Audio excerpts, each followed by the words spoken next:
Bago po ako magluto kanina, hindi ko pa po alam kung saan patungo itong ulam na lulutuin ko. Ang alam ko lang po ay lumilinya po ito sa mga lasa ng ulam na pangkaraniwang niluluto nyo.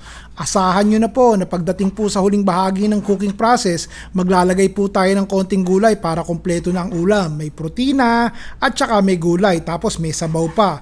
Wala na po kayong hahanapin pa. Kombinasyon po ito ng manok at dahil mukhang kakaunti yung manok na inilagay ko, naglabas po ako ng karning baka sa freezer.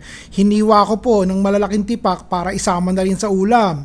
Nilagyan ko nga lang po ng asin at paminta at konting mantika yung karning baka. At yun namang manok pinagulong ko po sa harina bago ko po iprito. Isasangkot siya lang po muna natin ng manok. Medyo luto-luto na po ng kaunti itong manok at parang wala nang masyadong dugo. Kaya isasama ko na po itong sibuyas Hindi ko na po tinanggal yung manok dito sa ating kawali, dire-diretso na. O tapos po maglagay tayo ng bawang, sandaling-sandali lang kamatis naman po. 2 malaking kamatis po ito. O hintayin nyo muna magkalerot-lerot yung kamatis. O patisan nyo po.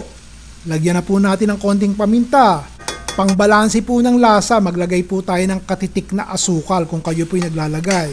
O tsaka po natin isunod tong ating piniritong karning baka. Hindi pa po ganun kalambot yung baka. Para lang po makatipid ng oras ginawa ko isinalang ko po sa air fryer ng 20 minutes, 390 degrees Fahrenheit.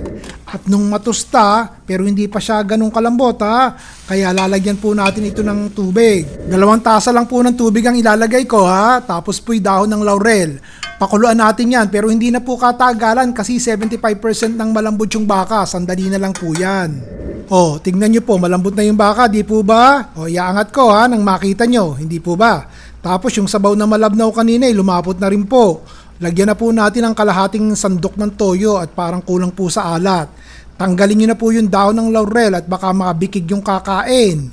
O, tikman nyo na po muna. Kung ayos na ihulog na po natin itong ating bok choy o pechay kung ano meron kayo.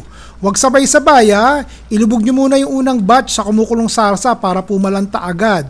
Tsaka nyo isunod yung susunod na batch para hindi na po magtagal sa apoy at hindi magkalerot-lerot yung inyong bok choy. O ang panghuli po kung meron po kayong sibuyas na mura o kinchay, damihan nyo po at nang sumarap lalo at bumango po ang ulam. Mainam po siguro itong ganitong ulam lutuin nyo na lamang pag kumpleto po pamilya at nasa bahay lahat dahil alam ko pong medyo may kamahalan ng karning baka. Malinamnam po ang kinalabasan ng sabaw na naging sarsa. Pakiwari ko uulit-ulitin kung lutuin to lalo na po pag dumalaw ako sa aking pamilya dyan po sa Las Vegas. Magugustuhan na tiyak ito. Ayos po ba? O bukas, gagalingan po natin. Tapos may sabaw at may kasamang gulay. Yun po ang gusto nyo di po ba? Kayo boss Ron Bilaro po.